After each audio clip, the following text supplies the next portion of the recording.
Hey guys, this is Varsha and welcome to VSP classes. हम सब अपनी लाइफ में एक ऐसी जॉब पाना चाहते हैं जिसमें अच्छी सैलरी हो और लाइफ सेट हो जाए।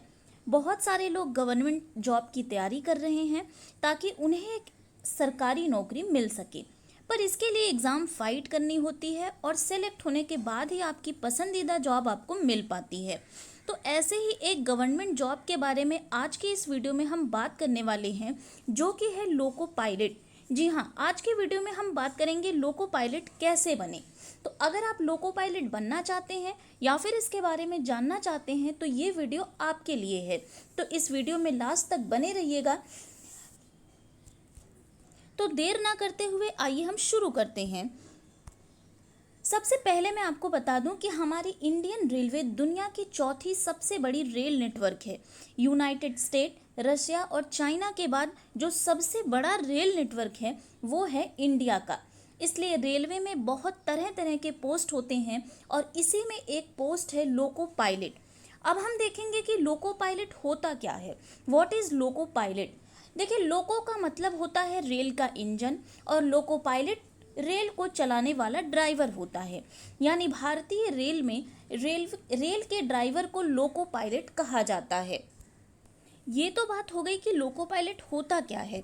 अब एक सवाल आपके मन में आना होता है कि how to become a loco pilot, यानी कि हम लोको पायलट कैसे बन सकते हैं। क्या इसमें डायरेक्ट रिक्रूटमेंट होती है, यानी कि सीधी भर्ती होती है?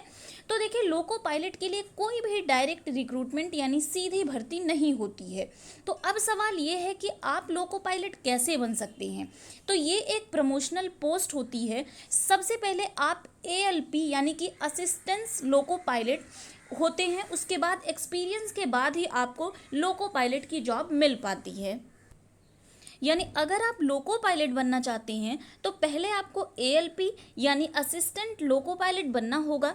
ALP बनने के लिए RRB यानी रेलवे रिक्रूटमेंट बोर्ड द्वारा जब इसकी वैकेंसी निकाली जाती है तब आप इसका ऑनलाइन फॉर्म फिल कर सकते हैं और इसका एग्ज़ाम क्रैक करके ALP पोस्ट पर पहुंच सकते हैं।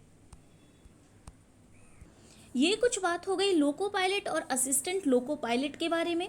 अब हम बात करेंगे कि लोको पायलट के लिए क्वालिफिकेशंस क्या क्या हैं, इसकी एज लिमिट कितनी होती है और इसका एग्ज़ाम पैटर्न या फिर सिलेबस क्या होता है, और लास्ट में हम देखेंगे कि इसकी सैलरी कितनी होती है। तो आइए सबसे पहले हम बात करेंगे क्वालिफिकेशंस के बारे में। लोको पायलट बनने के लिए किसी भी मान्यता प्राप्त बोर्ड द्वारा आपको 10th पास होना चाहिए। साथ ही साथ आपने ITI किया हुआ है। ITI आपका NCTE से प्रमाणित होना चाहिए। इसके साथ आप डिप्लोमा ITI अथवा पॉलिटेक्निक से होना चाहिए, जो इलेक्ट्रिकल, मैकेनिकल और ऑटोमोबाइल इनमें से किसी भी एक ट्रेंड में होना चाहिए। इसके साथ साथ आपका कॉलेज जो है AICTE से प्रमाणित होना चाहिए।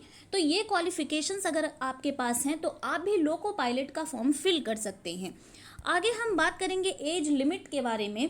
तो एज लिमिट के बारे में अगर हम बात करें तो जनरल कैटेगरी के लिए आपको 18 साल से 28 साल की आयु सीमा होनी चाहिए।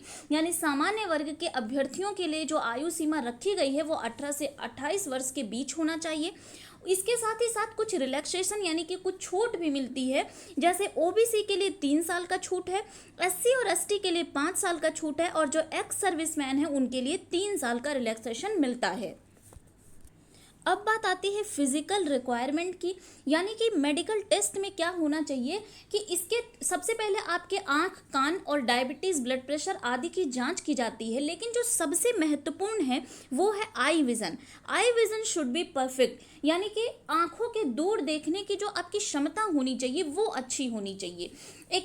आप एक ट्रेन ड्राइवर होने के नाते आपकी आंखों का जो इस्तेमाल होता है वो काफ़ी महत्वपूर्ण होता है, इसलिए आपकी आंखों की जो रोशनी होती है उसको चेक किया जाता है।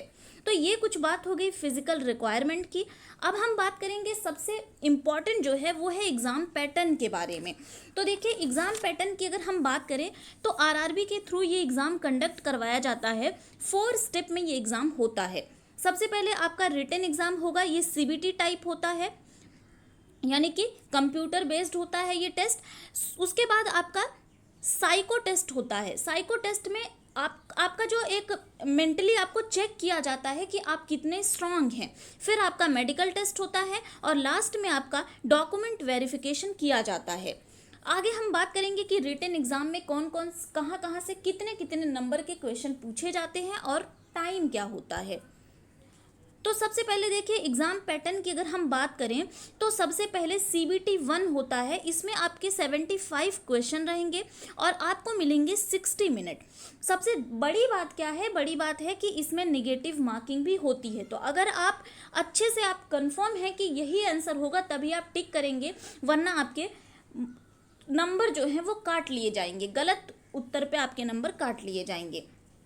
ये CBT 1 जो होता है ये 2 पार्ट में डिवाइड होता है, CBT A और CBT B। CBT A में आपके 100 क्वेश्चन रहते हैं जो होते हैं 90 मिनट्स के।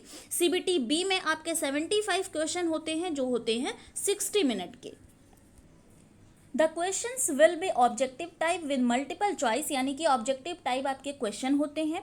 अगर हम सिलेबस की बात करते हैं तो इसमें mathematics, general intelligence and reasoning पूछी जाती है। इसके साथ ही साथ जनरल साइंस, जनरल अवेयरनेस और करंट अफेयर्स भी पूछा जाता है। तो ये कुछ बात हो गई एग्जाम पैटर्न और सिलेबस के बारे में। अगर हम बात सैलरी की करें तो इसकी स्टार्टिंग सैलरी जो होती है वो 25,000 से 35,000 तक जाती है। तो शुरुआत में आपको सहायक लोको पायलट यानी कि ALP आप रहते हैं, जिसमें इसमें मुख्य ट्रेन ड्राइवर के साथ आप रेल चलाते हैं।